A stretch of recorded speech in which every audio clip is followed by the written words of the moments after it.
बेटी की शादी के बाद दीवार पर लगी घड़ी ने आवाज़ की।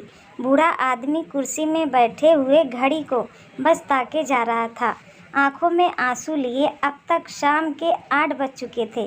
बूढ़े की पत्नी ने उन्हें सांत्वना दी, क्योंकि उन्हें इस चीज़ का एहसास था कि वो रो क्यों रहे हैं।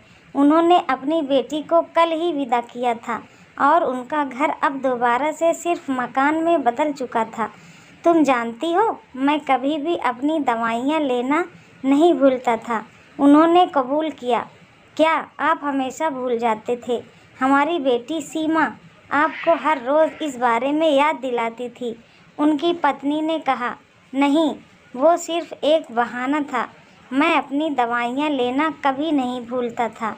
मुझे बस अच्छा लगता था जब वो मुझे ठीक 8 बजे रोकती थी।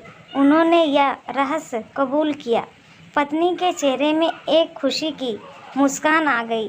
उन्होंने आगे कहा, देखो, आज 8 बज चुके हैं और मैं सीमा को बहुत याद कर रहा हूँ, क्योंकि आज वो नहीं है रोकने के लिए। अगले ही पल उनका मोबाइल बजता है। उन्होंने मोबाइल खोलकर देखा तो उसमें सीमा का एक मैसेज आया हुआ था। पापा, ये आपकी दवाई का समय है, जल्दी से उन्हें ले लो। बूढ़े आदमी ने अपनी बेटी का मैसेज पढ़ा। उन चंद शब्दों ने ही उस बूढ़े युगल को खुशी से भर दिया था कि उनकी बेटी पराई होकर भी पराई नहीं हुई। सीमा के पिता खुश थे कि कम से कम उनकी बेटी अब भी उनके साथ जुड़ी हुई है और हमेशा ऐसे ही रहेगी। इसलिए उन्होंने एक स्माइली में जवाब दिया। उधर सीमा का मोबाइल बजता है, लेकिन मोबाइल संतोष के हाथ में था।